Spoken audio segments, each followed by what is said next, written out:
Ya, silakan. Bismillahirrahmanirrahim. Yang saya hormati Bapak Barka Satya Mkom selaku pembicara pertama. Yang saya hormati Bapak Muhammad Zazuli Eskom selaku pembicara kedua. Yang saya hormati Ibu Nila Febi Puspitasari Eskom MCS selaku moderator. Yang saya hormati Ibu Sri Ngudi Wahyuni ST Mkom serta Bapak Doni Arius Mkom selaku pembina prodi dan dosen Amikom serta teman-teman yang saya banggakan. Assalamualaikum warahmatullahi wabarakatuh. Selamat datang di acara Bincang Santai bareng Evika dengan tema Mobile Technology and Smart Device. Apa kabar teman-teman semuanya? Baik ya? Baik, Alhamdulillah. Meskipun keadaan sekarang menuntut kita untuk tidak kemana-mana, tapi kita harus tetap semangat ya.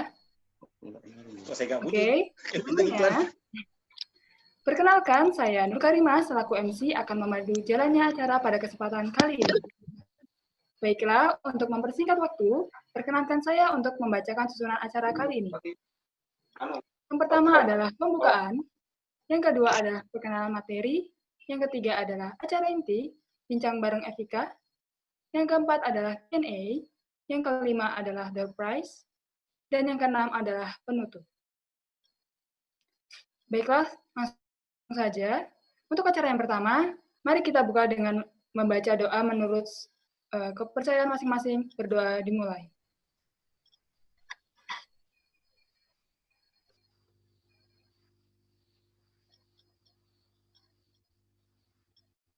Berdoa selesai.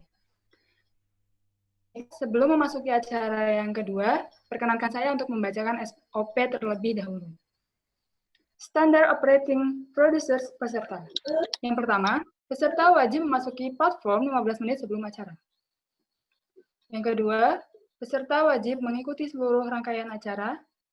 Yang ketiga, ketika acara telah dimulai, setiap peserta wajib mute voice, kecuali moderator, forum, dan pembicara. Jika ada. Yang keempat yaitu bagi peserta yang ingin bertanya, dianjurkan untuk mengajukan diri terlebih dahulu melalui fitur chat yang telah disediakan oleh platform media online, lalu kemudian menyalakan mic ketika telah dipersilakan oleh moderator atau peserta. Kemudian, presensi akan diberikan saat acara sudah dimulai dan akan ditutup saat acara sudah selesai. Peserta dilarang mengucapkan kata-kata atau melakukan tindakan tidak sopan yang mengganggu jalannya acara. Kemudian peserta wajib mematuhi tata tertib, dan peserta yang melanggar tata tertib akan dikenakan sanksi berupa teguran oleh moderator.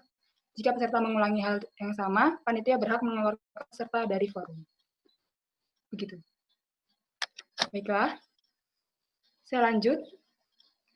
Untuk acara yang kedua, yaitu perkenalan materi, yang akan dilanjutkan oleh acara inti Bincang Bareng Evika, yang akan dipandu oleh Ibu Moderator, yakni Bu Nila. Kepada beliau, saya serahkan. Selamat siang, salam sejahtera buat kita semuanya. Assalamualaikum warahmatullahi wabarakatuh. Sebelumnya saya ucapkan terima kasih kepada MC yang sudah memberikan waktu kepada saya untuk memandu acara inti pada Ngobras ya, ngobrol santai bareng Himpunan Mahasiswa Manajemen Informatika dan Himaditi. Alhamdulillah, puji syukur kehadirat Allah Subhanahu wa taala, Tuhan Yang Maha Esa yang sudah memberikan kita kesehatan, dan alhamdulillah pada kesempatan kali ini kita bisa berkumpul dan bertatap muka walaupun via virtual. Tapi kita bisa mengikuti, insya Allah kita bisa mengikuti acara ini sampai dengan selesai. Saya sampaikan terima kasih yang luar biasa kepada narasumber kita. Yang pertama adalah Bapak Muhammad Zazuli. Selamat siang Bapak, sehat selalu dari sana ya, dari jauh. Kemudian Bapak Barka Satya dan semua partisipan atau semua peserta pada acara ngobrol santai ini. Baiklah, Bapak Ibu, para partisipan pada acara ini, bahwa kita tahu ya wabah pandemi COVID-19 sampai detik ini belum diketahui kapan akan berakhir tentunya. Walaupun saat ini sudah memasuki era new normal, tetapi kasus positif COVID-19 belum menunjukkan penurunan yang signifikan tentunya. Jadi kampus sebagai institusi pendidikan harus berperan serta dan berkontribusi dalam penanganan COVID ya atau penanganan wabah ini sesuai dengan bidangnya masing-masing. Untuk itulah Prodi 3TI dan D3NI Amikom mengadakan webinar series atau kita sebut dengan ngobrol santai di bidang teknologi tentunya dengan mengangkat tema mobile teknologi dan smart service ya. Baiklah, saya panggil aja narasumber kita. Tadi saya sudah menyapa ya, sekarang saya langsung panggil aja narasumber kita. Kali ini ada dua. Yang pertama adalah Bapak Barka Satya. Beliau adalah Sekprodi D3 Teknik Informatika. Kemudian yang kedua adalah Bapak Muhammad Zazuli Eskom, alumni Universitas Amikom Yogyakarta. Beliau juga pengusaha Guys House, pelaksana proyek perumahan, dan beliau juga seorang pegawai negeri sipil, gitu Bapak ya. Sebelum nanti narasumber akan memaparkan materinya, saya akan bacakan aturan mainnya. Jadi nanti setiap narasumber, Pak, punya waktu 30 menit untuk memaparkan materi terkait dengan tema yang sudah saya sampaikan tadi. Kemudian setelah narasumber pertama 30 menit, narasumber kedua 30 menit, kemudian nanti akan ada sesi tanya jawab 15 menit, dan nanti akan ada door prize yang menarik buat seluruh partisipan yang ada di acara ini. Ya. Tanpa panjang lebar, langsung saja saya persilahkan untuk narasumber pertama, yaitu yang terhormat kawan saya, yang saya hormati, yang saya cintai kawan saya, Bapak Barka Satya, Eskom Mkom. Kita beri aplaus ya, walaupun jarak jauh ya. Silakan Bapak Barka, saya beri waktu 30 menit untuk memaparkan materinya. Santai ya, santai, tapi berbobot. Ya, terima kasih Bu Nila. Saya panggil Mas Muhammad Jazuli aja ya. Ya, sehat-sehat ya Mas Jazuli. Ya, inilah teknologi sebetulnya ya. Yang namanya teknologi itu kan pada prinsipnya kan mendekatkan yang jauh dan menjauhkan yang dekat ya. Ya, alhamdulillah kita berbicara hal-hal yang positif saja ya di COVID ini. Kalau berbicara hal-hal yang negatif nanti nggak ada habisnya tentang COVID ini ya. Tapi yang jelas sudah mulai semuanya beradaptasi, sudah mulai semuanya ya menerima lah keadaan. Oh ya, ini memang keadaan yang dimana kita bukan berarti kita harus mengeluh terus, tapi sebetulnya tidak ada yang pintar, tidak ada yang kaya, miskin yang bisa lolos menghadapi COVID ini ya. Yang jadi pemenang itu sebetulnya yang survive ya. Itu ya yang menjadi pemenang. Jadi sebisa mungkin saya selalu menanamkan ke rekan-rekan semuanya, survive itu nomor 1 pokoknya untuk sekarang ya. Walaupun kondisi apapun tetap survive pokoknya. Dan saya juga bersyukur ya, pada saat online ini yang namanya multitasking ya, kayak sepertinya kayaknya nggak mungkin kalau misalnya kita bisa mengerjakan ini secara offline ya. Misalnya yang sepele saja untuk mengadakan sebuah seminar itu kan persiapannya banyak ya. Yang seminar offline, misalnya satu, kalau udah melibatkan organisasi kemahasiswaan itu satu, misalnya harus nyari ruangannya, terus harus booking, terus harus misalnya nyari narasumbernya, terus harus misalnya memastikan keberangkatan narasumber, hotel, dan sebagainya. Ya, tapi bayangkan dengan online ini kita bisa jalan bareng nih. Dan pada hari ini juga seminar jalan bareng tuh 6 ya, sekaligus dalam satu waktu. Makanya saya selalu berpikir positif, wah lebih baik kita sibuk gara-gara ada aktivitas daripada kita tidak ada aktivitas sama sekali ya, intinya kan gitu.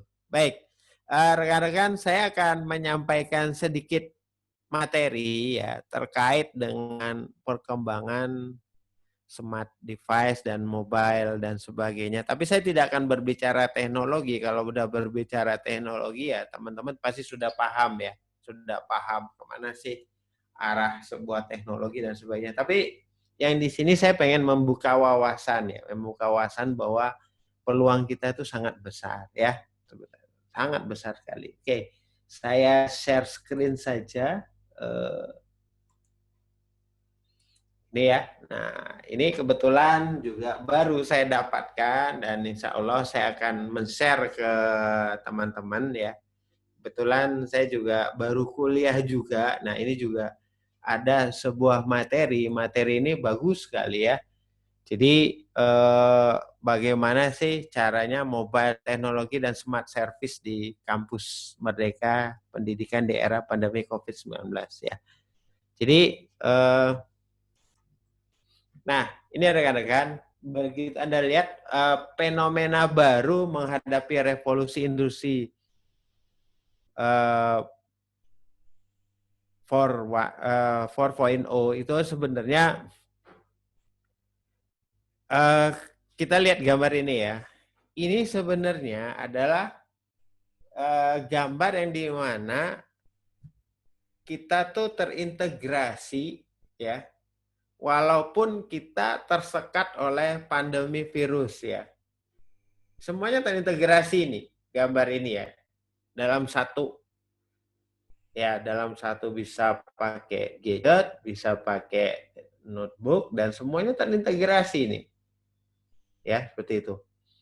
Itu yang pertama. Jadi, sebetulnya ada positifnya di situ ya. Jadi, yang terkadang misalnya ya, Anda yang awalnya terbiasa belajar secara offline, tapi dengan adanya online ini semua jadi terintegrasi, semua memanfaatkan teknologi yang ada di smart device-nya masing-masing, ya. Itu.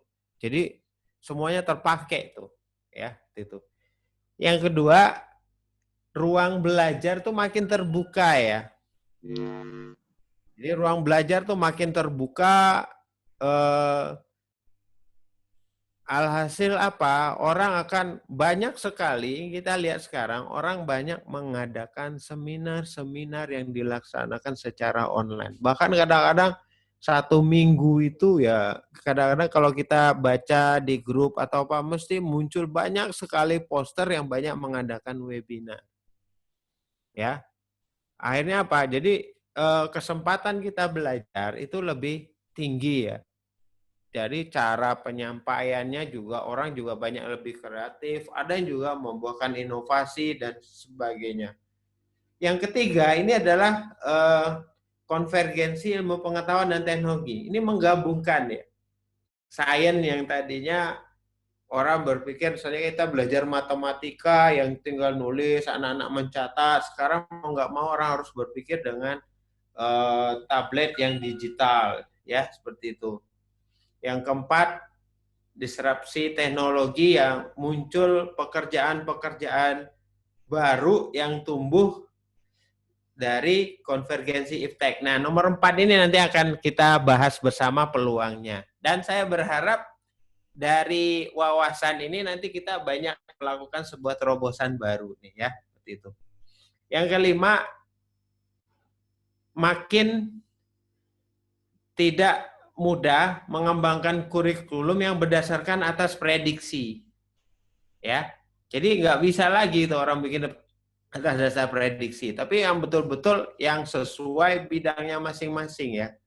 Nah, yang keenam inilah yang kadang-kadang lahir generasi digital. Gen Y atau Z atau generasi kreatif. Ya, Anda itu ya, peserta-peserta seminar dan sebagainya. Itu ya. Jadi inilah fenomena baru. Nah, akhirnya apa? Kalau kita lihat revolusi industri sekarang, orang tidak akan berpikir sekarang kalau dulu kita banyak misalnya, oh Indonesia tuh kaya dan sebagainya. Tapi sekarang udah dibalikkan tuh dari pemikirannya. Yang kaya tuh siapa sih? Orang yang menguasai data ternyata ya. Seperti itu. Nah, kita lihat ya. Begitu sini saya ngambil dari materi Kemendikbud, Kementerian Pendidikan dan Kebudayaan. Jadi krisis karakter bangsa ya kita lihat di sini ya. Jadi memang antara peluang tantangan kita itu sangat besar sekali ya, seperti ini. Jadi ada satu, karakter bangsa, yang kedua kita berdasarkan demografi, yang ketiga jelas ya faktor revolusi industri yang dipercepat dengan adanya COVID-19 ini, ya harus mau nggak mau harus membuat sebuah inovasi. Ya, ini yang terbaru saya ambil, misalnya Menteri Nadiem wacanakan belajar jarak jauh permanen. Wah, ini mungkin nggak nih ibaratnya kayak gini. Nah, ini kan tantangan kita bersama. Tantangan bersama, otomatis apa? Peluang rekan-rekan yang ada di IT itu jauh lebih tinggi nantinya. Seperti itu. IT juga semakin naik, gara-gara COVID-19 ini tambah naik lagi. Seperti itu. Otomatis apa? Saya berharap rekan-rekan yang dari daerah itu sudah harus mulai mengimplementasikan ilmunya ke daerahnya masing-masing. Seperti itu.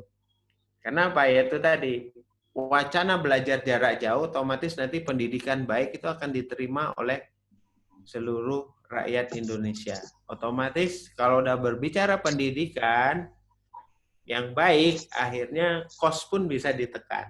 Seperti itu. Kenapa? Yaitu tadi, karena ada belajar jarak jauh yang kadang-kadang bisa memangkas dari biaya sarana dan sebagainya. Tapi apakah itu nanti ada efek positif dan negatif? Pasti ada, ya, tidak gitu. Nah, ini ya kita lihat. Ini juga saya ambil dari Kemendikbud. Jadi sebetulnya dari keterampilan abad 21 ya paling ini ya kita tuntut di poin ke nomor 3 ya. Jadi seperti itu. Jadi bagaimana caranya berpikir kritis, kreativitas, komunikasi, dan kolaborasi. Itu yang penting sebetulnya.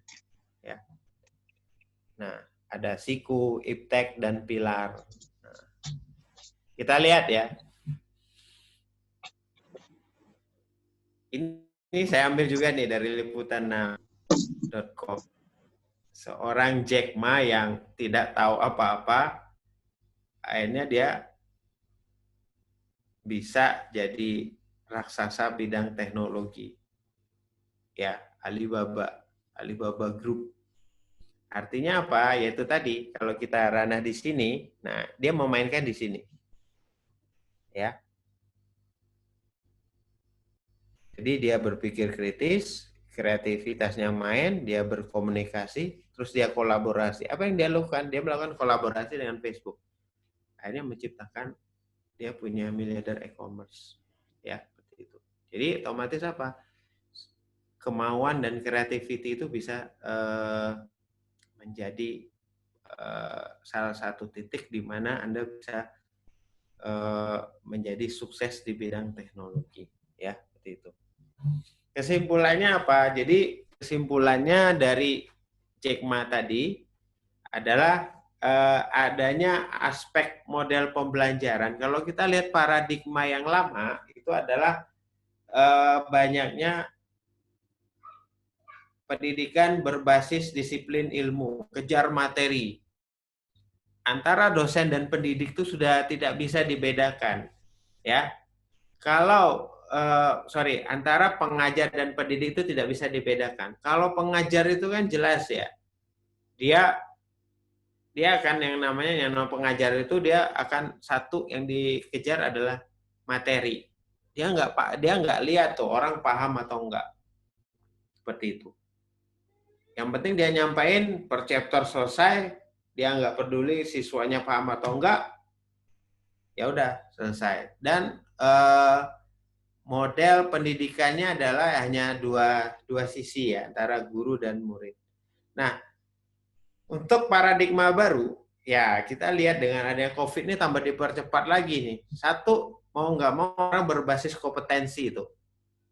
Jadi sekarang orang sudah mulai nih, ada mau ngelamar pekerjaan ditanya, kompetensimu apa? Portofolionya mana? Seperti itu. Jadi udah mulai Sekarang itu orang sudah berbicara yang namanya apa yang bisa dibuat untuk portofolio dia sendiri. Caranya ya gimana? Yaitu tadi orang sudah banyak mengumpulkan dokumentasi yang berupa jejak digital yang berupa video. Ya. Sekarang sudah ada kecenderungan perubahan era tuh. Era yang dimana orang yang dulunya kalau cari materi ketik Google, ketemu, setelah itu copy paste, dirubah sedikit, jadilah materi dia. Tapi kalau sekarang enggak. Orang kalau cari materi sekarang udah buka YouTube. Kenapa? Orang butuh yang namanya penjelasan secara visual. Makanya sekarang di era pandemi itu dua bidang itu yang lagi naik daun tuh. Kalau orang udah berbicara masalah konten, ada dua tuh yang harus dia punya. Satu channel YouTube, dua podcast. Ya, seperti itu. Terus itu ya model pembelajaran. Yang kedua peran guru. Pasti yang namanya dia nyiapin materi, media, dan mengajar ya. Seperti itu.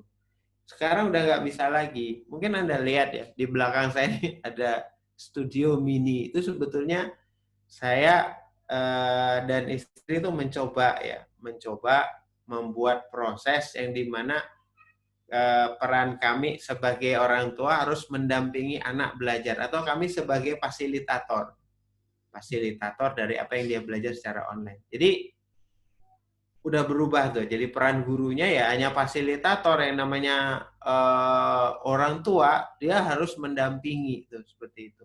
Jadi otomatis model belajarnya pun berubah. Ya, seperti itu. Ruang belajar ya. Ruang belajar pun sekarang orang tidak mengenal sumber-sumber belajar, dimanapun orang bisa, ya, dimanapun orang pun bisa. Entah kita lagi parkir di suatu tempat, buka handphone, langsung kita bisa ngakses dosen kita sedang buka materi dan sebagainya, atau kita langsung presentasi, jadi nggak mesti harus datang ke kelas dan sebagainya. Ya, hasil belajar. Nah, kalau kita lihat paradigma lama kan pasti ya penguasaan high-tech, dia bisa apa nih? Kalau sekarang mau nggak mau yang dituntut adalah satu adalah karakter, ya, karakter, terus literasi, berpikir tinggi, iptek, ya otomatis ya iptek karena memanfaatkan all media semuanya pun diserap ya, gitu. Nah, inilah rekan-rekan yang harus saya buka brainstorming ke rekan-rekan. Kita lihat ya, masalah orang lain itu bisa jadi rezeki bagi yang bisa berikan solusi. Siapa yang bisa berikan solusi ya? Kita semua yang ada di sini. Ya. Contoh, hal yang sepele saja, dengan adanya pembelajaran dari rumah, orang berpikir bagaimana ya cara menyiapkan media digital. Nah, itu adalah radang rezeki buat kita. Ya, seperti itu. Orang rata-rata guru, wah kami nggak bisa nih buat ini dan sebagainya. Akhirnya apa? Anda dipanggil untuk melakukan sebuah tutorial. Ada lagi rezeki. Rezeki itu bukan berupa dari masalah materi, tapi masalah yang lain. Jadi rezeki itu bisa jadi Anda bisa jadi solusi bagi teman-teman, terutama teman-teman yang di daerah yang merasa kesenjangannya, kesenjangan penerimaan teknologi itu yang dia jauh dari kota dan sebagainya, itu juga jadi masalah ya. Seperti misalnya kayak kemarin saya ke Magelang saja, padahal Jogja dan Magelang itu kan dekat ya. Pada saat saya sedikit geser ke daerah dekat Gunung Tidar, ada sebuah sekolah yang dia sinyal internet tidak bisa masuk ke sana. Otomatis kalau udah seperti itu, peran guru nggak mungkin dong harus ngajarin secara online. Apa yang dia lakukan ya? Dia akan melakukan sebuah guru itu hanya ngasih tugas ke rumah siswa, datang, terus sorenya dikumpulkan. Nah, itu kan sebetulnya masalah ya. masalah. Itu baru yang terdekat. Bagaimana dengan daerah lain yang di Indonesia? Itu jauh lebih besar masalahnya. Ya, makanya nanti masalah-masalah yang ada itu menjadi rezeki bagi kita yang mengetahui dan bisa mengambil peluang, ya gitu. Ya, akhirnya apa? Yang harus kita lakukan, ya kita harus banyak memiliki multi source income. Buat apa? Ya tadi prepare. Apa yang harus dilakukan? Yang harus dilakukan ya udah digitalkan bisnis Anda. Saya lihat tadi portofolionya Mas Zazuli, dia juga PNS, dia juga bermain di properti dan sebagainya. Kenapa? Itu tadi eranya memang sekarang harus berpikir multiple income, ya, multiple source income. Kenapa? Itu tadi karena prepare, karena kejadian, karena kadang-kadang kita nggak akan pernah tahu tuh kejutan apa yang akan kita terima di saat ini, besok, dan sebagainya. Ya, seperti itu. Akhirnya apa? Orang yang terkaya yang Anda lihat di slide saya ini ya, apa sih yang dijualnya? Ya digital, seperti itu. Ya, digital. Jadi itu yang sebetulnya yang harus kita buat adalah membuat keran multiple source income. Ya, seperti itu. Nah, ini saya akan berbicara masalah ini aja ya. Pengalaman, mengajar, dosen, dan sebagainya. Mudah-mudahan ini bisa jadi semacam, saya berharap dari pengalaman ini menjadi sumber rezeki teman-teman yang ada di sini. Saya tidak akan berbicara kelebihan platform, smart device, dan sebagainya. Saya pengen berbicara, teman-teman, ayo di sini kita ada peluang nih. Ya. Saya sangat yakin semua pengajar pasti, atau Anda yang di sini, ya, pasti memakai 3 platform ini ya, Zoom, Google Classroom, dan Google Meet. Ya, ini saya nggak usah berbicara panjang, ini sudah paham semuanya. Program D3 saya waktu itu STIMIK Amikom Yogyakarta namanya. Saya wisuda 12 Juni 2006. Alhamdulillah saya bisa lulus walaupun tidak tepat waktu, minimal di waktu yang tepat. Jadi saya selalu ingat pesan Al-Mukarram, Propianto, jadilah orang yang bermanfaat. Waktu kita mahasiswa, dia berpesan lulus di waktu yang tepat, bukan lulus tepat waktu. Itu mungkin pembelaan diri saya juga karena waktu itu saya kurang disiplin waktu kuliahnya. Dan alhamdulillah seiringnya berjalan waktu, mungkin ini juga akan menjadi pertanyaan dan akan jadi mungkin keresahan dari adik-adik di Amikom nanti ketika lulus itu mau jadi apa dan mau ngapain dan mau kemana. Ketika alhamdulillah saya lulus 2006, saya mencoba menerapkan disiplin ilmu yang saya dapat selama di Amikom. Memang sedikit ada kendala. Kendalanya mungkin beberapa kantor-kantor perusahaan itu belum menggunakan metode informasi teknologi seperti saat sekarang ini. Mungkin ini Pak, waktu 2007 saya mulai bekerja di perusahaan perkebunan kelapa sawit. Saya merasa pekerjaan itu tidak sesuai dengan passion disiplin ilmu saya. Walaupun saya juga tidak terlalu seperti IT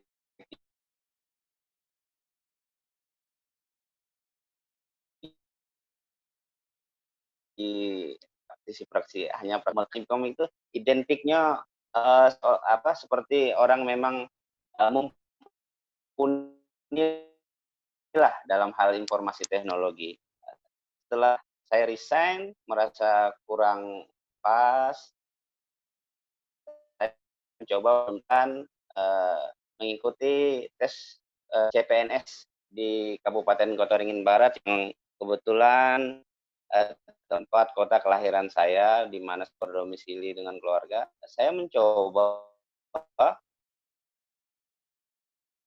peruntukan di tes PNS itu satu, puji syukur kehadirat Allah, dan saya kantor institusi Badan Kesbangpol, Badan Kesbangpol Perlindungan Masyarakat.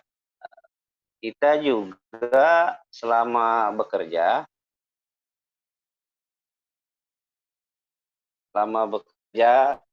sebagai di negara atau pegawai negeri sipil, kita alhamdulillah memiliki, karena pegawai negeri sipil ini dia cukup sedikit ada waktu luang untuk mungkin pengembangan diri, mencari kegiatan-kegiatan di luar kegiatan kedinasan. Kebetulan selain sebagai ASN di Kesbangpol, saya juga cukup aktif di kegiatan properti. Kita mencoba membangun developer kecil-kecilan sebagai developer di perumahan-perumahan, dan alhamdulillah seiringnya waktu keadaan itu berubah, dan alhamdulillah memang selama di pegawai negeri, disiplin ilmu saya yang saya tempa di Amikom waktu itu terkadang tidak terlalu kompatibel kalau bahasa informatikanya. Jadi saya hanya terkadang menjadi pembicara, penyuluh, kebetulan waktu itu di bidang penyuluh narkoba. Adapun IT dalam pekerjaan saya tidak hanya sebatas mungkin hanya sebatas mungkin dalam pekerjaannya saja, pembuatan tugas dan segala macam, kirim via email, koordinasi bersama institusi lain seperti TNI Polri jika melakukan koordinasi, hanya sebatas itu aja. Mengenai website pun untuk institusi saya tidak begitu berjalan karena mungkin operatornya yang belum disosialisasikan, belum diajari bagaimana cara pengelolaan website institusi kita. Jadi website pun tidak update. Dan setelah seiringnya waktu berjalan, saya bekerja di Badan Kesbangpol selama 7 tahun. Saya mencoba kembali dan alhamdulillah diberikan kesempatan untuk mungkin dia masih dianggap kurang pinter sama institusi, jadi saya dikirim kembali untuk melakukan transfer ke Amikom, dan alhamdulillah diterima Amikom. Waktu itu Ibu Diah Ambarwati, saya dengar beliau sudah mangkat, semoga diampuni segala dosanya. Saya kembali diterima. Saya kembali diterima di Amikom. 2016 bulan Oktober saya memulai kuliah. Saya ketemu dosen-dosen yang luar biasa.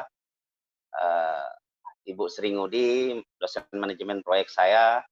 Bahkan ilmu-ilmu yang beliau, mata kuliah 1 semester yang beliau ajarkan itu sangat membantu di bahkan pekerjaan saya sekarang di luar kedinasan. Salam Ibu Sri, juga Ibu Betty Wulansari. Saya masih ingat beliau ketika itu masih dalam keadaan hamil mengejar kita, dosen rekayasa perangkat lunak kami. Terima kasih. Sehat selalu Bu Betty. Setelah lulus dari Amikom 2019 dan alhamdulillah saya di Amikom itu 2 kali. D3 saya STIMIK Amikom Yogyakarta dan S1 saya sudah bertransformasi menjadi Universitas Amikom Yogyakarta. Sepertinya Amikom ini memang beyond, dia membaca masa depan sepertinya Pak Yanto. Saya ingat betul kalau kalimat-kalimat Pak Yanto itu. Jadi setelah wisuda, saya sambil bercerita aja mungkin Pak ya, karena saya tidak tidak saya agak minder kalau menjadi narasumber untuk mengajari karena yang mendengarkan saya ini praktisi-praktisi mahasiswa Amikom yang luar biasa. Jadi saya Nggak hanya apa-apa, Pak. Saya malah senang. Kadang-kadang kan kita juga butuh input dari daerah yang di mana nanti ini peluang bagi teman-teman mahasiswa atau yang ada di sana, biar nanti mereka juga bisa berkontribusi di sana gitu loh. Jadi ya, gitu. nanti saya masuk yang diharapkan Pak ini nanti saya masuk. Setelah Ya, betul. Ya. Setelah wisuda 2018 bulan Oktober, saya kembali lapor ke dinas dan aktif kembali. 2 minggu setelah saya kembali berdinas, alhamdulillah mungkin memang puji syukur rezeki itu nggak kemana, saya langsung dipromosikan jadi kasih terantip di Kelurahan Mendawai. Nah, di situ saya agak berubah paradigmanya tentang informasi teknologi. Di kelurahan itu memang kendalanya sekarang untuk menyampaikan informasi tentang kegiatan-kegiatan dari kedinasan itu mengalami kesulitan. Kalau saya mengutip dari Pak Barka tadi kan ada ini udah zamannya industri 4.0. Jadi memang segala sesuatu ataupun tindak tanduk kegiatan pekerjaan mau pekerjaan di institusi apa saja tidak akan lepas dari keterlibatan IT di dalamnya. Jadi dari kita pribadi mungkin karena institusi ini kita nggak bisa bicara sendiri, kita harus dalam kegiatan itu harus ada aturan yang mengatur termasuk kehumasan. Jadi kita di kelurahan itu yang berkaitan dengan informasi teknologi agar dapat mempermudah kita dalam pekerjaan. Hal pertama yang kita bangun sewaktu pindah di kelurahan itu karena sebelumnya pola itu memang belum ada. Jadi kita bikin akun media sosial, akun kebetulan kita Facebook, bikin di Kelurahan Mendawai, di mana tempat saya bekerja, untuk menyampaikan ke masyarakat semua kegiatan-kegiatan karena sebagaimana ini harus transparansi dalam pekerjaan dan untuk masyarakat pun dia bisa aktif melaporkan jikalau ada hal-hal kejadian, keluhan dan kritik-kritiknya terhadap institusi kami. Dan teman-teman kelurahan lain pun juga mengikuti pola-pola ini karena memang seperti Pak Barka bilang tadi memang sudah eranya 4.0 ini memang harus diterapkan di seluruh lini. Ada hal yang dalam ini sebenarnya harapan saya, mungkin semoga ada cerita saya ini bisa menginspirasi teman-teman di Amikom, khususnya adik-adik yang memang sangat mumpuni dalam hal pengembangan informasi teknologi. Jadi kita ini di kelurahan ingin membuat sebuah ini harapan kita itu, jadi apalagi di masa-masa pandemi seperti ini kita mengurangi interaksi dengan siapa saja termasuk dengan masyarakat, tapi kita tidak bisa membatasi administrasi masyarakat yang ingin melakukan kegiatan administrasi pelayanan di kantor. Bagaimana kiat-kiat kita supaya administrasi pelayanan itu tetap bisa berjalan dengan semestinya di masa pandemi ini. Walaupun di era new normal, orang-orang yang terpapar semakin lumayan meningkat, trennya pun semakin naik. Harapan kita membuat sebuah sistem pelayanan administrasi yang mempermudahkan dan cepat. Dan mereka atau masyarakat kita yang melakukan pelayanan itu tidak harus bertemu atau langsung ke kantor. Adapun mereka ke kantor itu hanya mengambil file atau dokumen yang mereka inginkan untuk syarat administrasi. Jadi kita sempat juga saya ada komunikasi sama teman-teman. Kebetulan alumni Amikom ini Pak Barka di Kabupaten Kota Waringin Barat, hampir semua pos-pos institusi diisi teman-teman ada semua. Hampir semua pos-pos di institusi pemerintahan di Kabupaten Kota Waringin Barat ini alumni Amikom itu mulai dari 2003 hingga 2012 itu ada hampir semua di lini-lini institusi yang ada, termasuk di Dinas Pariwisata dan segala macam. Alhamdulillah bertambah terus alumni Amikom, dan kita masih itu harapan kami, Pak.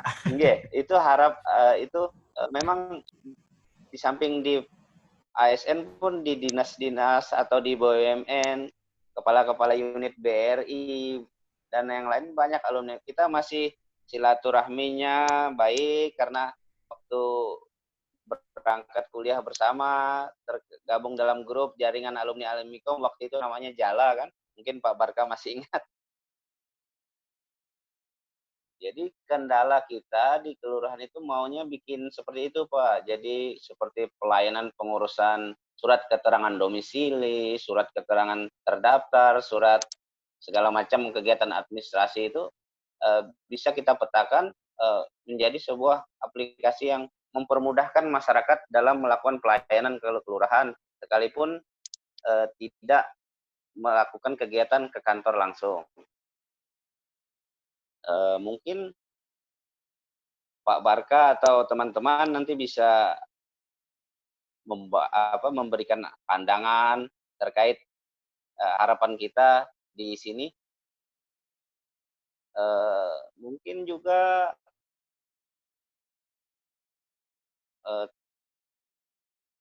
suatu hari kita bisa menjalin kerjasama.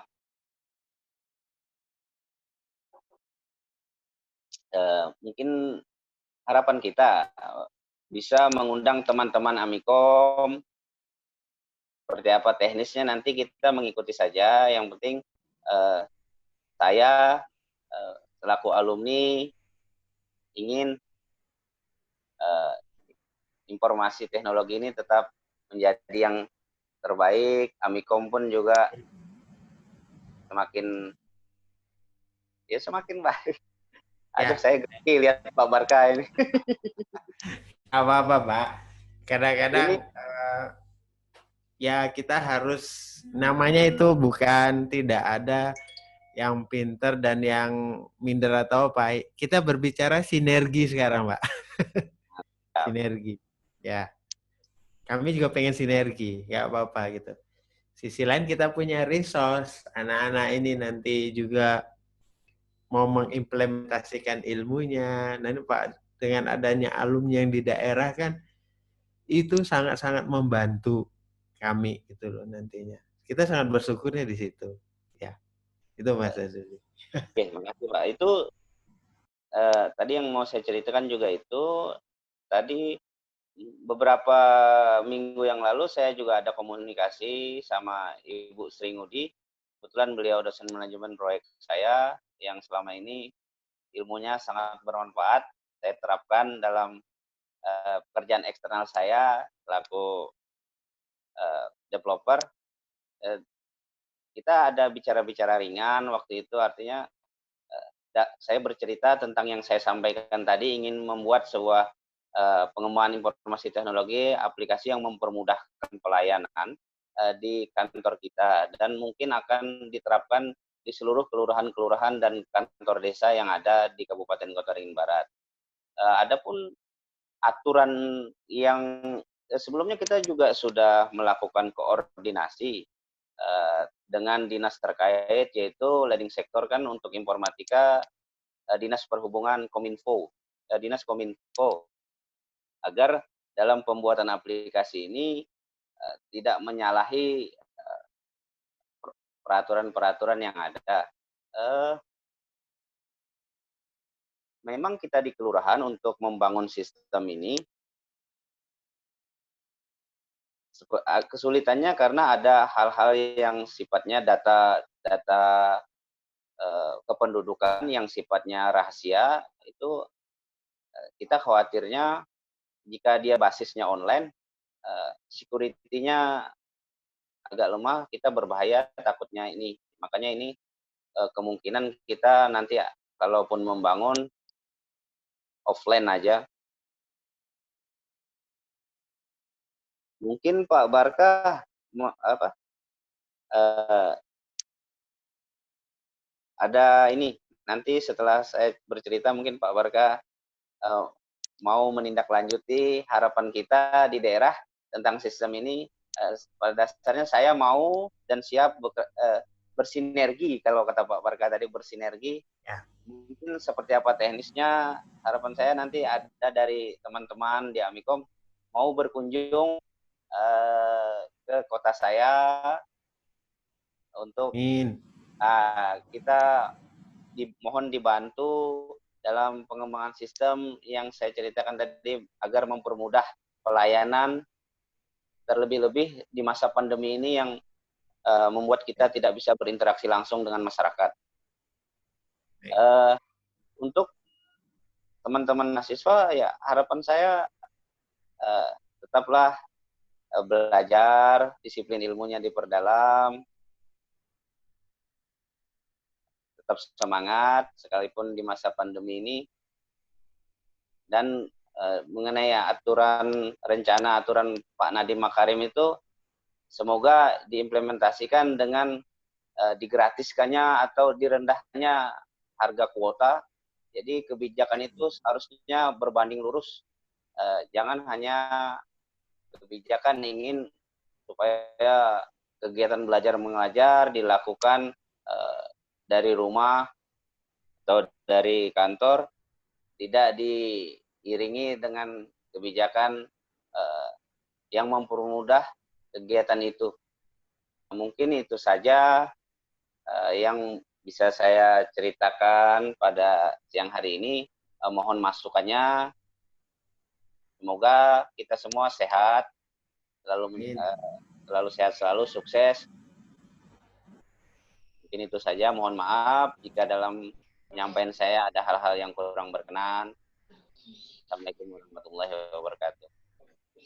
Waalaikumsalam warahmatullahi wabarakatuh. Terima kasih Pak Muhammad Zazuli sudah cerita, sudah sharing terkait dengan profil Bapak, kemudian terkait dengan kendala yang dialami di institusi Bapak sekarang terkait dengan mungkin dukungan teknologi yang kurang ya Pak ya, artinya dengan tingkat mobilitas masyarakat, tingkat kebutuhan masyarakat di era pandemi COVID-19 ini tentunya perlu sekali dukungan teknologi yang benar-benar mensupport, artinya kegiatan administrasi, kemudian apapun itu yang sudah berlangsung sebelum masa pandemi COVID masih tetap bisa berjalan seperti biasanya, tetapi akan digantikan dengan sebuah peranan teknologi informasi. Jadi intinya saya tadi meraba-raba ya, Pak Barka berbicara tentang di dunia pendidikan, Pak. Ya, terkait dengan proses pembelajaran online, kalau Bapak terkait dengan situasi, kondisi di pemerintahannya Bapak di sana gitu ya. Artinya dari saya mengambil benang merahnya saja ya. Jadi sisi insya Allah dengan era COVID di era new normal ini itu pihak pelaku industri teknologi terutama dari sisi institusi perguruan tinggi itu Amikom pada khususnya itu bisa mensupport teknologi yang mendukung institusi pemerintahan untuk bisa tetap berjalan di era normal nanti. Jadi bisa saling bersinergi nanti Pak ya. Jadi kira-kira, tapi saya mau tanya Pak, kayaknya yang kendala yang dihadapi di institusi Bapak, ya oke lah, oke kita membuat teknologi, kita yang membuat aplikasi gitu ya. Tapi di sana dukungan SDM-nya bagaimana? Infrastrukturnya mendukung tidak? Itu mungkin hal-hal yang perlu difikirkan agar teknologi yang sudah dibuat atau mungkin aplikasi yang sudah dibuat bisa benar-benar diimplementasikan dengan baik gitu Pak. Ya, di era new normal gitu. Jadi tahu kedepannya itu memang akan membatasi tatap muka kegiatan pelayanan administrasi maupun kegiatan pelayanan di institusi perguruan tinggi juga. Dengan adanya teknologi yang kedepannya sudah masuk ke generasi, bukan ke generasi 4.0 tapi 5.0 nantinya Pak. Tetapi itu juga tantangannya luar biasa. Jadi hambatannya, tantangannya tentunya, dan kemudian efek negatifnya juga pasti ada. Positifnya juga banyak, tapi negatifnya juga ada. Jadi tingkat mungkin sosial dari masyarakat atau kedekatan sosial dari masyarakat itu akan sangat berkurang gitu ya. Seperti itu. Kemungkinan loh ya. Jadi semoga nanti kita bisa bersinergi, bisa bekerja sama dari Amikom khususnya untuk bisa membantu dari pihak institusi, tidak hanya mungkin institusi Bapak aja, tapi bisa institusi seluruh Indonesia mungkin ya, untuk bisa membangun teknologi yang sesuai dengan kebutuhan masyarakat dan sesuai dengan eranya gitu. Oke, itu mungkin ya, saya ambil benang merahnya soalnya tadi itu saya mau naruh di mana gitu ya. Hikmahnya luar biasa. Ini COVID ini kayaknya sangat luar biasa memang.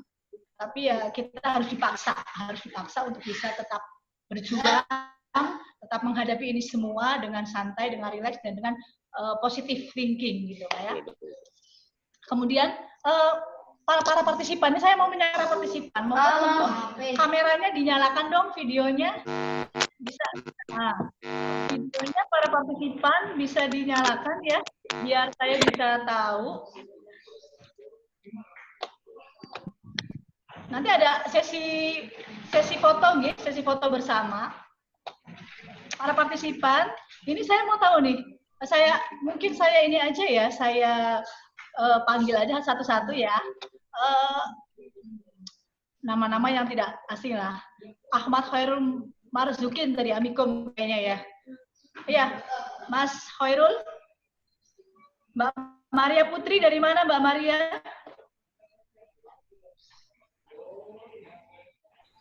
Ini mendekatkan yang jauh, menjauhkan yang dekat ini ya. Jadi kita walaupun jauh di seantero Indonesia, tapi kita tetap dekat lewat media teknologi yang sangat luar biasa. Mbak Amalia ini ada Mbak Amalia Nur Anissa, Anggita Denavia, Arinisa Pakpahan, Mas Aridon, Mas Dudi Wahyu, kemudian Elsa Farantika, Mas Fahri, kemudian Bu Hartati, ini Bu Hasna Putri, Bu Maria Putri tadi sudah ya. Bu Morinda, ini banyak sekali nih, ya nggak bisa ya videonya diaktifkan. Saya mau tahu dari mana saja kira-kira ini partisipannya gitu, dari akademisi, nggak dari akademisi, mahasiswa, akademisi, kemudian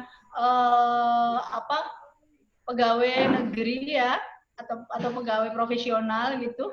Para profesional muda dari mana aja nih, alumni Amikom atau apa ini? Jadi biar segmentasi dari acara ini bisa nyampe gitu ya. Apa banyakan alumni nih?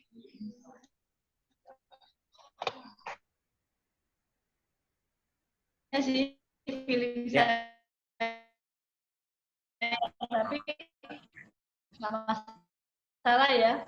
Pengaruh teknologi mobile dan smart service di pendidikan era COVID-19, kemudian tadi juga terkait dengan Pak Zazuri berkaitan dengan kendala atau saat ini kondisi daripada institusi pemerintahan terkait di COVID-19 gitu ya.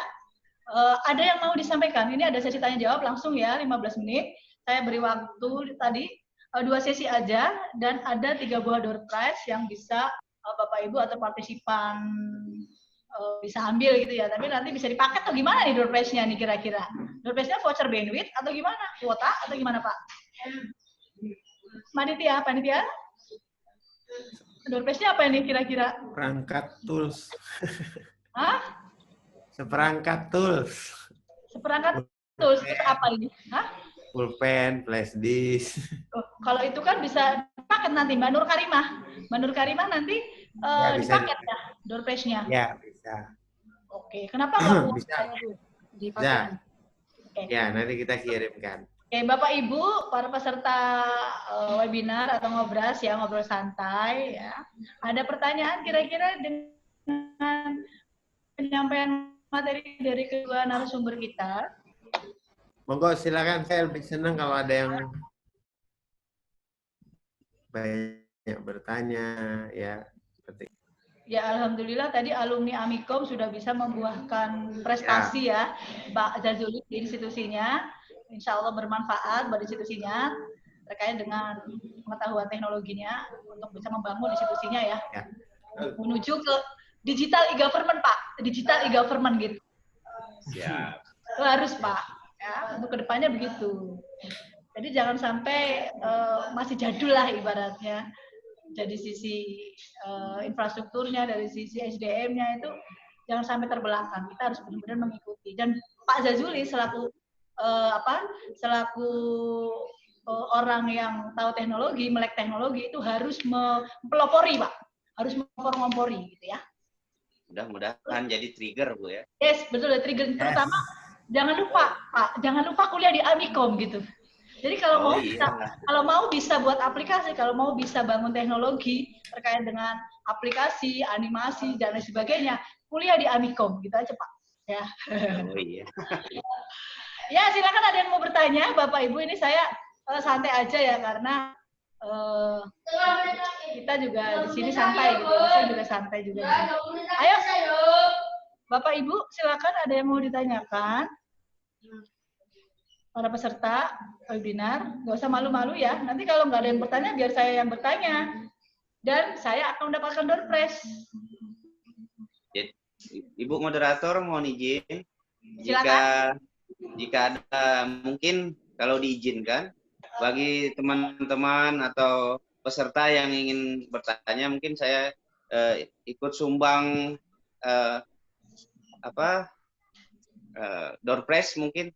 Oh, boleh, boleh. Nah, bagi penanya yang dianggap moderator atau Pak Barka baik, pertanyaannya bagus, yang mudah-mudahan bisa lebih memberikan inspirasi, nanti kita kasih door prize, mungkin minta rekeningnya aja kita transfer lah 500.000. Oh, berapa Pak? Terima kasih Pak Jazuli. Ayo rekan-rekan nih, baik nih, bagus nih, Insya Allah. Ayo rezeki. Ya silakan. Semangat. Kalaupun nggak, ya. Biar semangat teman mahasiswa. Ini. Ya. Ada pertanyaan silakan. Sambil menunggu yang bertanya, mungkin gini, saya panggil Mas aja ya, Mas Jazuli ya. Siap. Umuran Pak, 2 tahun aja.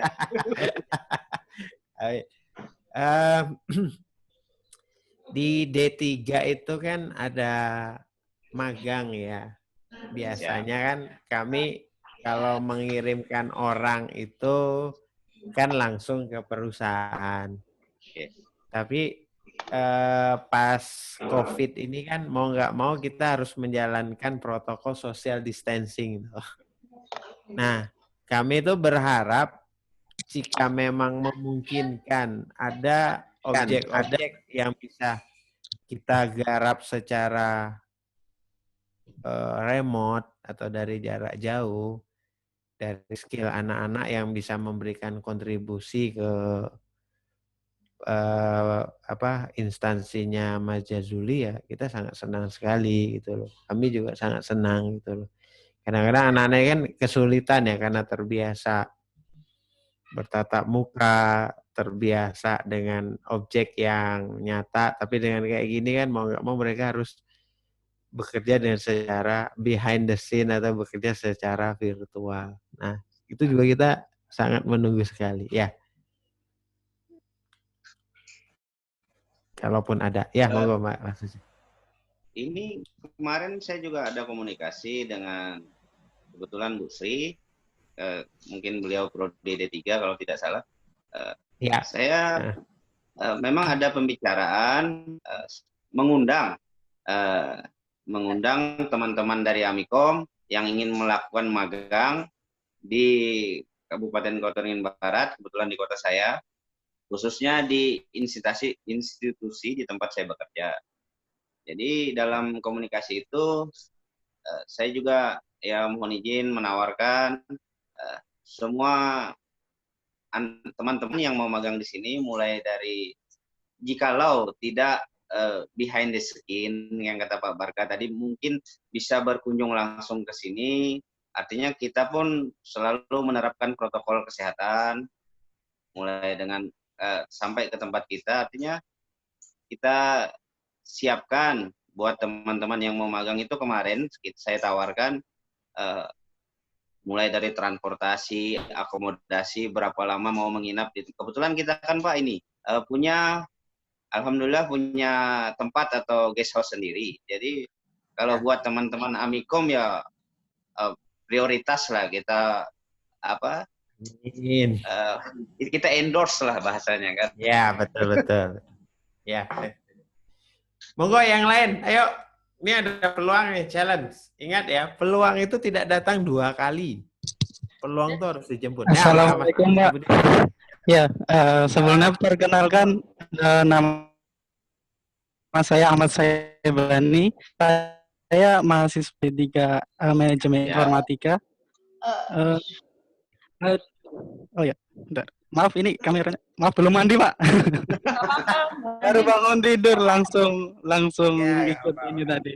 Nah, terkait dengan apa yang diceritakan sama Pak Muhammad Jazuli tadi, yang kita dapat pesan dulu itu dari Bu Yuli bahwa ada tawaran magang dari kelurahan Bapak gitu ya Pak ya? Iya, siap. Nah, kemarin saya yang mengajukan surat itu Pak. Iya. Kebetulan kelompok kami itu sempat diskusi satu kelompok gimana nih mau ambil nggak? Oh coba kayaknya bagus nih, tertarik. Ya kemarin kita sempat ajukin, tapi karena masih ada permasalahan kemarin ya Pak, masalah di suratnya itu nama kepala desanya sama kantor ya Pak ya. Ya. Kemarin saya sudah ajukan ulang Pak, itu sudah saya kirim ke email. Kemarin juga sudah saya terima dan saya ajukan ke pimpinan. Alhamdulillah respon pimpinan welcome. Mungkin nanti kita akan kirim surat balasan kepada sampean. Mungkin tujuannya ke kampus mungkin. Oh iya. Nah ya terkait pertanyaan tadi gini Pak, kalau Bapak tadi bilang itu kan kalau sistem yang ingin Bapak buat tadi terkait dengan pelayanan administrasi tadi kan kemungkinan melibatkan data-data yang sifatnya itu tidak keamanannya harus terjamin gitu ya Pak ya. Mungkin saya bertanya di sini mungkin banyak dari praktisi yang sudah mahir di bidang IT karena saya juga masih belajar di Amikom. Mungkin yang lebih berpengalaman gitu bisa membantu gimana sih itu menjaga datanya supaya aman gitu loh Pak. Jadi kan dikatakan tadi supaya tidak bocor kemana-mana atau banyak celah bisa dimanfaatkan oleh pihak lain gitu. Itu Pak pertanyaan saya. Mungkin bisa untuk Bapak atau Pak Barka atau siapa yang sudah lebih paham tentang hal itu. Terima kasih Pak. Monggo Pak Barka. Pertanyaannya untuk Pak Jazuli atau Pak Barka? Dua-duanya, Mas? Iya, boleh semuanya Bu.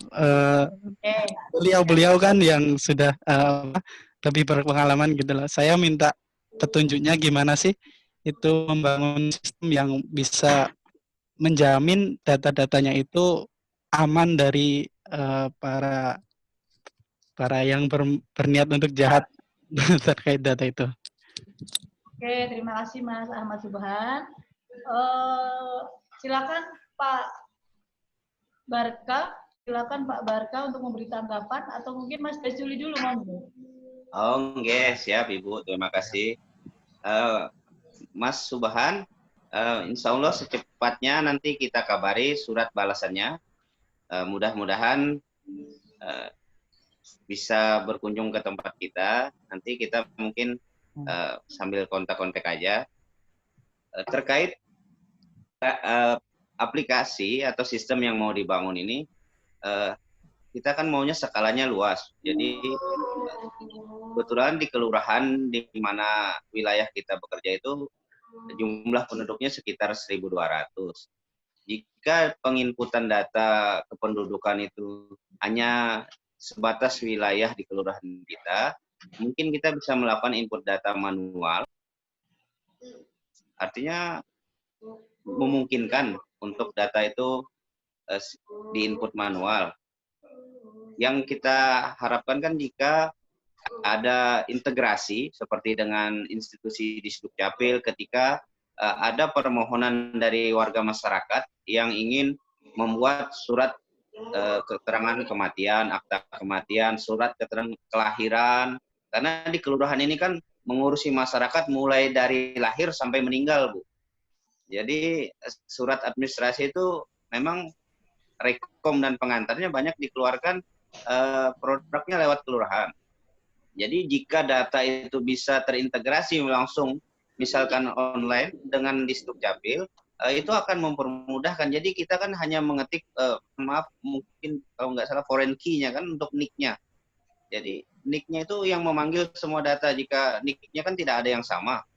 Jadi tapi itu kemarin kita sempat ngobrol-ngobrol sama teman-teman di Disduk, kendala data kependudukan itu dia ada rujukannya di Dirjen Kependudukan di Depdagri, Bu, Menteri Dalam Negeri, di kantor Kementerian Dalam Negeri.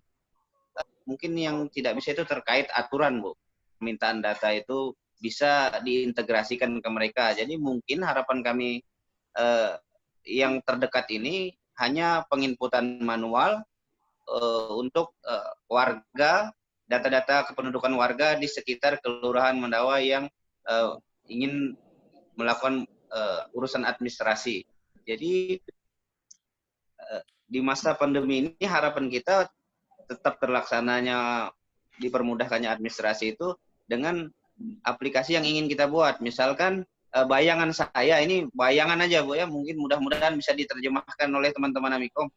Jadi bayangan saya itu ketika warga masyarakat, karena kepengurusan administrasi di kantor kita itu harus melibatkan setiap RT. Jadi ada sekitar 30 RT di kelurahan kita itu. Ketika mereka berurusan administrasi, sebisa mungkin itu harus ada pengantar dari RT. Harapan kita, yang mungkin Ibu moderator tadi cerita, harus ada pengkajian tentang SDM, infrastruktur yang mendukung. Nah, ini mungkin nanti kenanya ini berdasarkan kepada ketua RT yang mohon maaf masalah teknologinya, gadgetnya juga kurang terbiasa, kurang familiar dengan gadget. Jadi ya, kita itu punya harapan atau impian lah kalau pelayanan itu hanya sampai tempat RT aja. Mungkin di tempat RT itu ada sejenis barcode atau apa yang bisa mengantarkan data yang bersangkutan ingin mengurus administrasi ke kita, itu sudah langsung terbaca bahwa barcode itu sebagai tanda bahwa sudah melapor dengan pengantar RT. Jadi kita tinggal menerima data apa yang ingin diharapkan. Misalkan surat keterangan domisili, kita masukkan di form domisili, kita klik, langsung diteruskan ke pejabat yang berwenang menandatangani itu, termasuk pimpinan kita. Artinya biar mempermudah ketika orang itu datang ke kantor, sudah tinggal di print, langsung ambil terus pulang, tidak perlu berlama-lama ke kantor atau berantri segala macam. Itu mungkin, Bu. Oh iya, terima kasih Pak Jazuli. Mohon saya bisa izin menanggapi ya. Sepertinya sepengetahuan saya itu semua kabupaten atau provinsi, kabupaten, kecamatan itu sepertinya sudah diberikan aplikasi dari Kemendagri, Disdukcapil. Ini aplikasi sudah tersistem dari pusat. Itu apakah di Kelurahan Mentawai itu sudah disosialisasikan tentang itu, Pak? Karena di Kabupaten Magelang itu sendiri, Kabupaten Magelang itu seluruh kecamatan dan kelurahan itu semuanya sudah menggunakan aplikasi, Pak. Aplikasi Belum ada i-kelurahan, Bu. Belum ada i-kelurahan. I-kelurahan. Tapi Iya, kalau belum ada. Capil kayaknya sudah ada aplikasinya ya? Oh, kalau di Sdukcapil kan dia skupnya Kota Waringin Barat. Ya. Dia hanya data kependudukan, Bu. Kalau yang di institusi kelurahan tuh untuk administrasi pengurusan yang ada di produk-produk di kelurahan. Karena produk di kelurahan tuh enggak ada di Sdukcapil. Oke. Jadi sebagai pengantar ya untuk bisa seperti surat pengantar gitu ya. Iya. Oke. Jadi orang Nggak tidak perlu ke kantor. Oke. Tapi tetap membutuhkan tanda tangan toh, Pak. Kalau membutuhkan tanda tangan berarti membutuhkan secure gitu ya. Iya, kalau surat-surat prinsip, artinya surat-surat prinsip memang dibutuhkan tanda tangan langsung. Jadi kalau hanya sejenis pengantar atau rekom ke dinas selanjutnya untuk berurusan seperti surat kematian, akta kelahiran dan segala macam, dia pengantar aja. Jadi mungkin nanti di aplikasi itu langsung mungkin saya ingat kalau di Amikom itu kan tanda tangan Kaprodi atau di DAK itu langsung scan aja, tanda tangan scan. Karena sifatnya mungkin tidak prinsip. Kalau yang prinsip mungkin tangan pimpinan langsung. Oke, ya. Mas Subhan, Mas Syaibani tadi, Ahmad Syaibani sudah bisa melihat peluang yang tadi yang sudah disampaikan oleh Mas Jazuli, yaitu peluang Anda nanti bisa didiskusikan lagi ya terkait misalnya Anda mau magang di sana, monggo, masa mau apa namanya membuatkan aplikasi atau sistem yang sesuai dengan kebutuhan dari tadi kelurahannya Mas Jazuli juga silahkan nanti ya, monggo. Tanggapan dari Sekprodi ya terkait dengan pertanyaan dari Mas Subhan, silakan. Mas Saibani. Ya. Makasih Bu Nila. Kalau berbicara sistem itu aman, itu sangat sulit kalau bisa mencapai 100% aman ya. Itu menjadi patokan orang IT itu. Itu tidak bisa. Karena apa? Yang namanya keamanan, PS kenyamanan itu ya saling berlawanan, ya.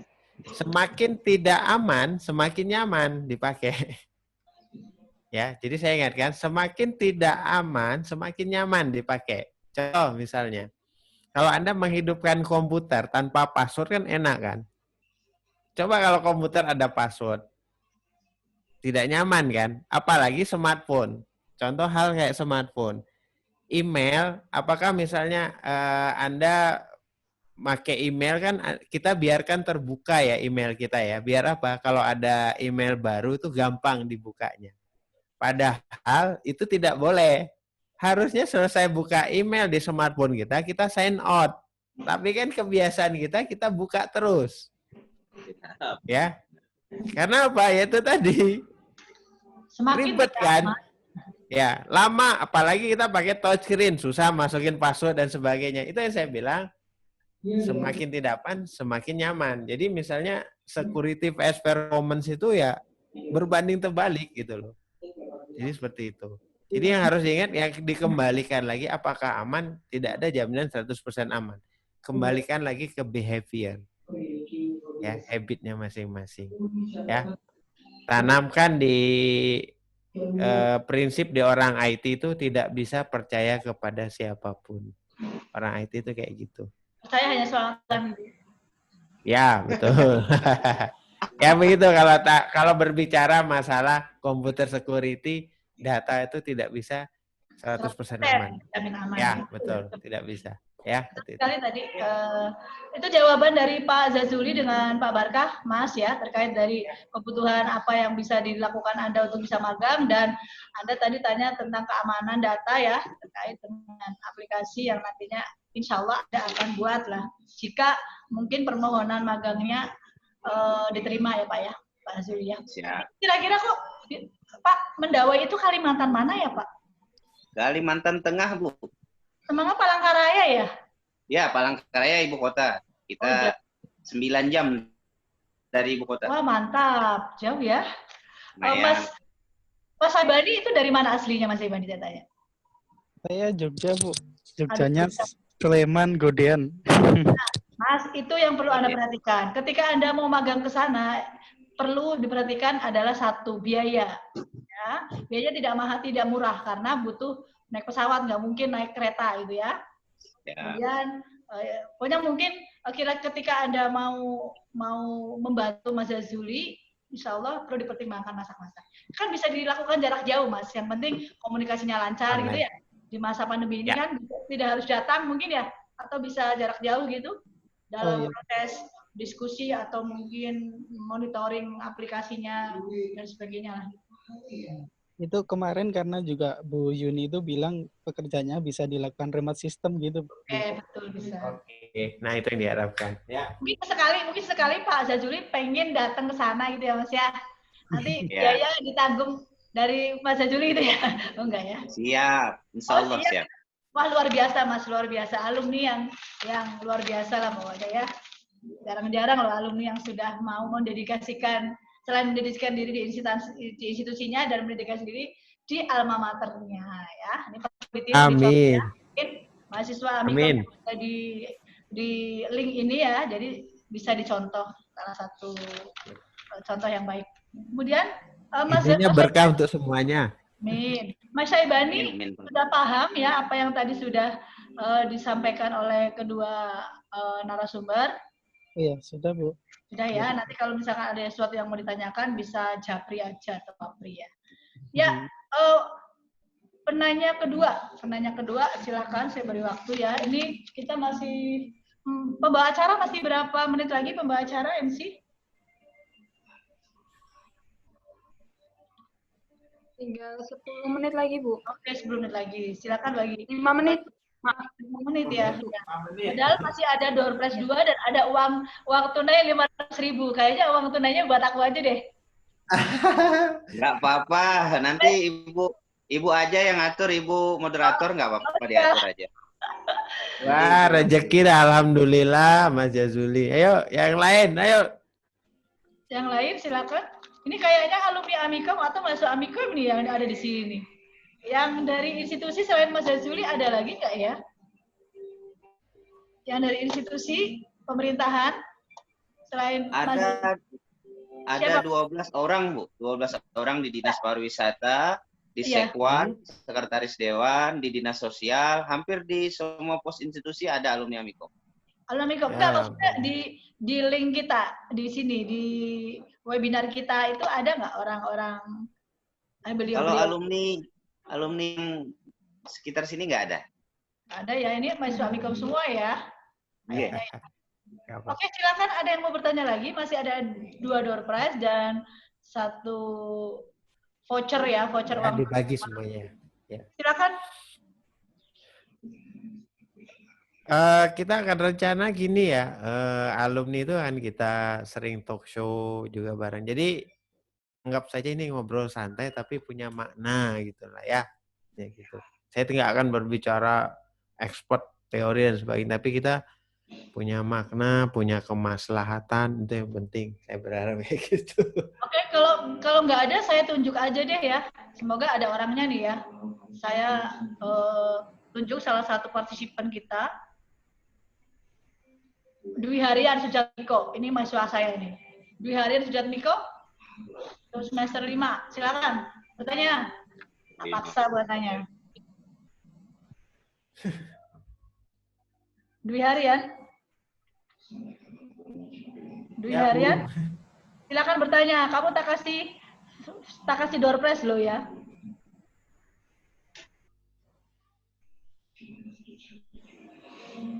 Silakan bertanya. 1, 2, 3, 4, 5. Tet-tot. Yang lain. Elsa Firantika. Ada nggak Elsa Firantika?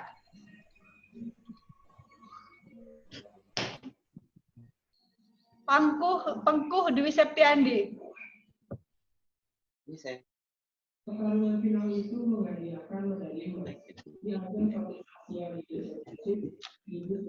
Pengko Dwi Septiandi.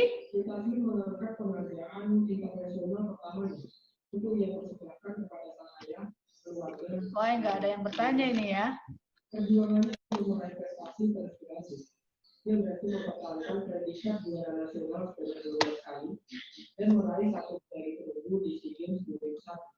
Oh, saya aja yang bertanya nih Pak, Mas Zazuli ya. Kalau gitu saya aja nanti saya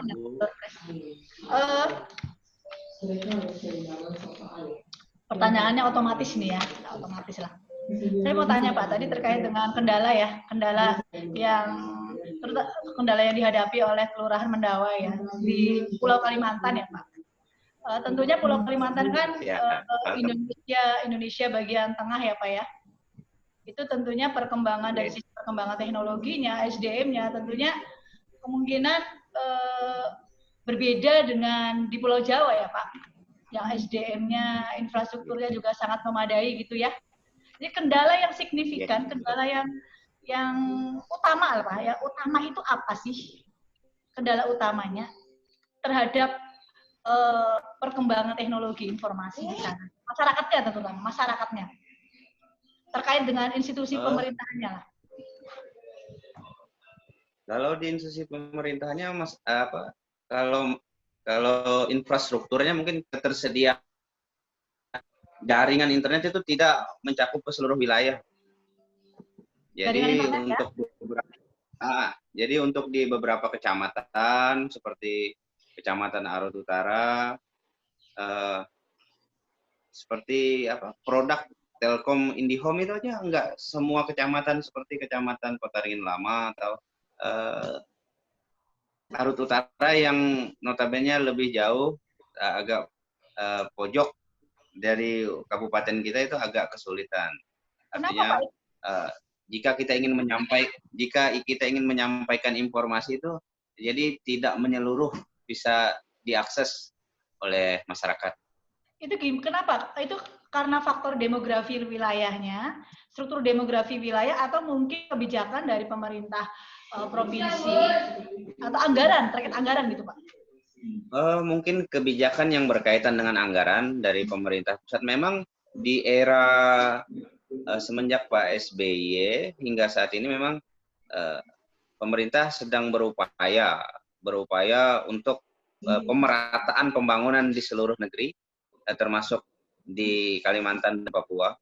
Jadi, tapi agak mending lah sekarang dari yang kemarin-kemarin. Jadi minimal orang bisa mengakses melalui gadget, walaupun IndiHome-nya tidak sampai sana, tapi kan provider sudah bisa, walaupun sedikit ya, kalau istilah sekarang lemot mungkin. Ya. Kemudian respon masyarakatnya bagaimana Pak terhadap perkembangan teknologi di masa pandemi ini juga? Respon masyarakatnya? Respon masyarakat sangat baik dan antusias karena memang tidak ada cara lain, memang sangat sebuah keharusan Bu, keharusan hadirnya pelayanan informasi teknologi ini terlebih-lebih selama 6 bulan masa pandemi ini. Jadi cara satu-satunya sosialisasi, kegiatan-kegiatan, pemberitahuan, segala macam itu memang melalui informasi teknologi ini. Khususnya media sosial kalau kita di kelurahan.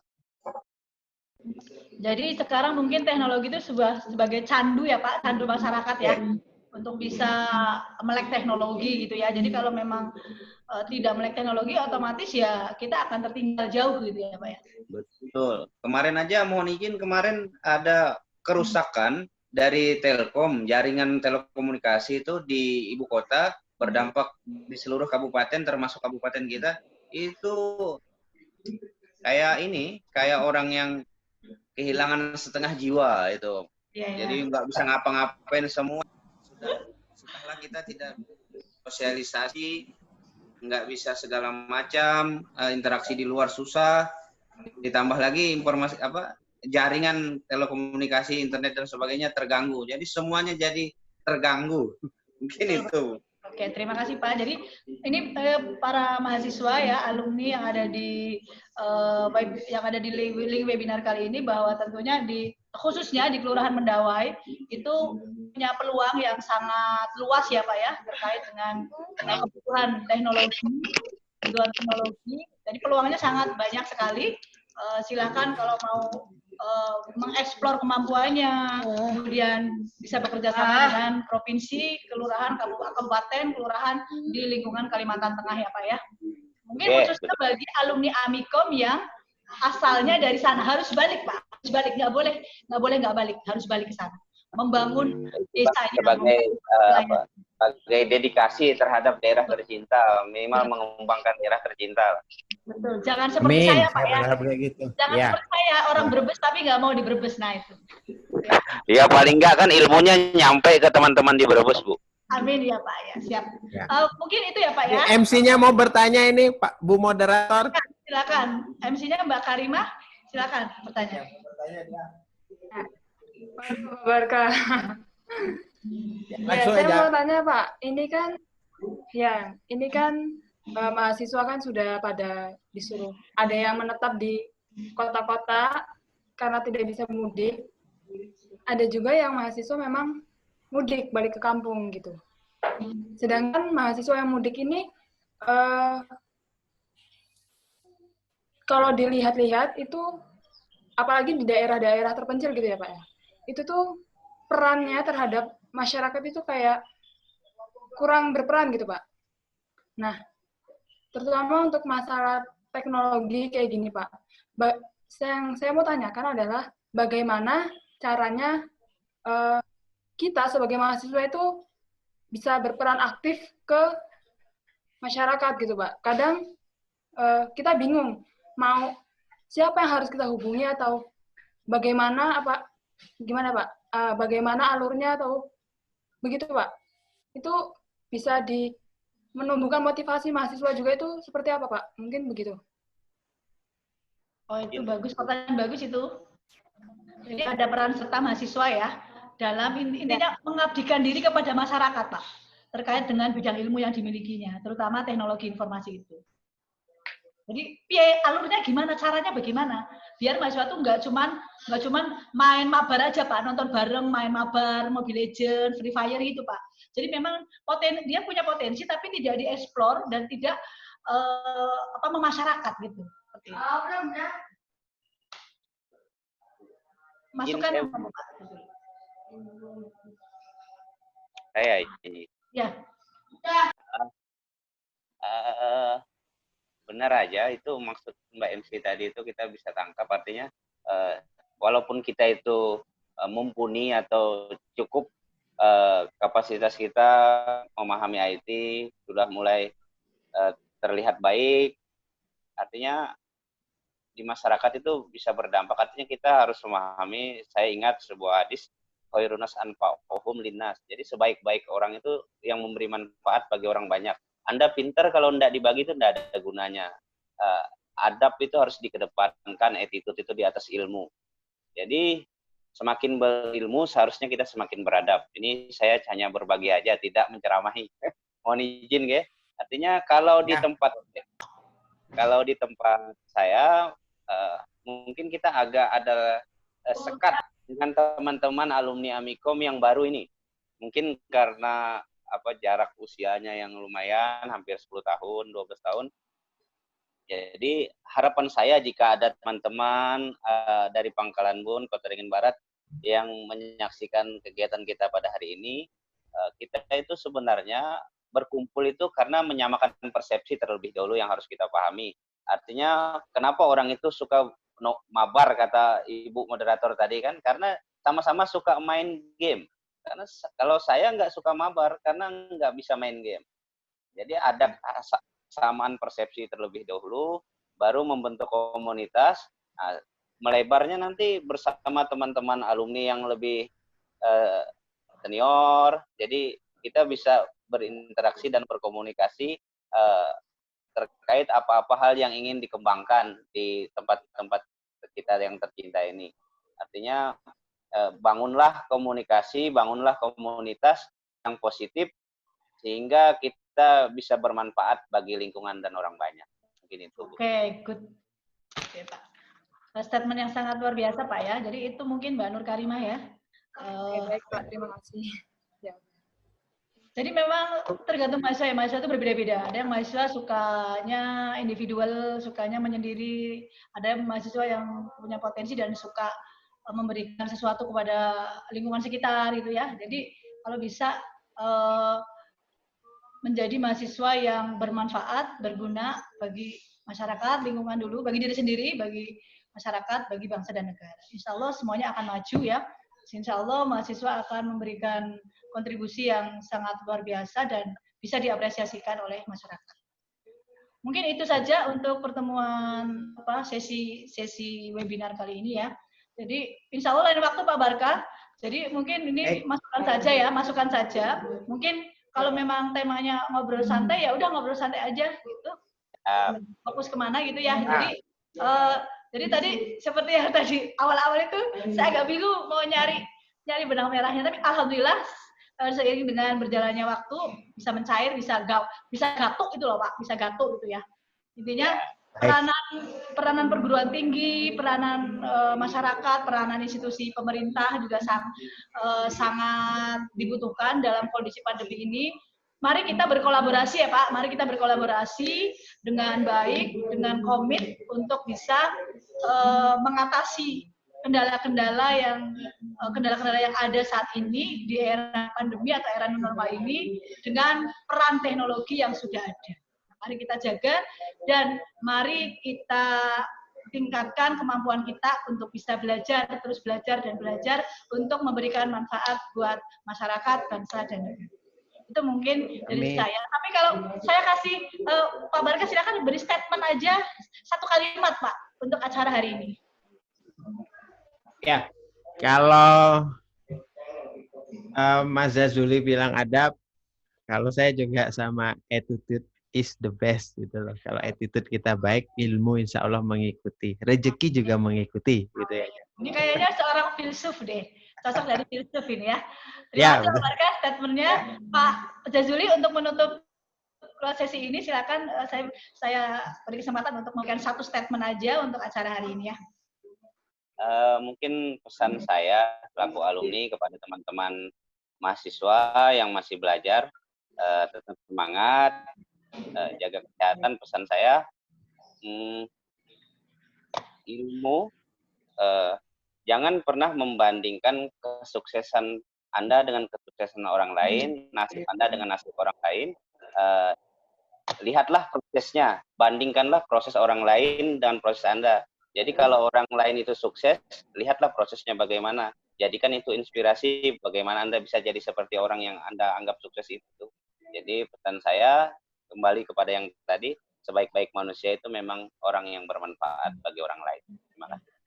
Oke, terima kasih. Untuk menutup sesi ini, saya punya 1 statement juga menambahkan. Mari kita sebagai akademisi dan pelaku pemerintahan atau dari akademisi dan dari institusi pemerintahan, mari kita berkolaborasi dan berliterasi terhadap perkembangan teknologi informasi dan komunikasi. Sekian mungkin untuk sesi webinar kali ini, semoga memberikan inspirasi dan bermanfaat buat semua partisipan. Mohon maaf bila saya selaku moderator ada kurangnya, mohon dimaafkan dan terima kasih yang luar biasa atas perhatiannya. Insya Allah lain waktu kita bertatap muka kembali. Terima kasih, selamat siang dan wassalamualaikum warahmatullahi wabarakatuh. Saya kembalikan ke MC, silakan. Baiklah, terima kasih kepada Ibu Moderator dan kepada pemateri. Kemudian saya lanjut saja. Acara berikutnya yaitu penutup. Sebelum penutup, saya mau mengingatkan kepada teman-teman semuanya untuk mengisi link feedback webinar Evika ya. Kemudian nanti di sini juga akan ada kami sebar link untuk pengambilan sertifikat. Jadi teman-teman tolong diisi biar bisa kita kirim linknya untuk pengambilan sertifikat. Jadi untuk link ada di kolom chat kayak gitu. Kemudian untuk yang dapat door prize kali ini nanti akan dihubungi oleh panitia. Nanti bisa menghubungi narasumber yang ada di poster ya, begitu. Kemudian untuk mengakhiri pada acara kali ini, saya tutup saja. Alhamdulillahirrahmanirrahim. Wabillahi taufiq wal hidayah. Wassalamualaikum warahmatullahi wabarakatuh. Waalaikumsalam warahmatullahi Waalaikumsalam warahmatullahi wabarakatuh. Terima kasih teman-teman semuanya. Sukses semuanya ya, Mas Zazuli. Terima Yes, kasih. Pak Barka. Ya, sehat-sehat selalu semuanya. Ya, saya izin live.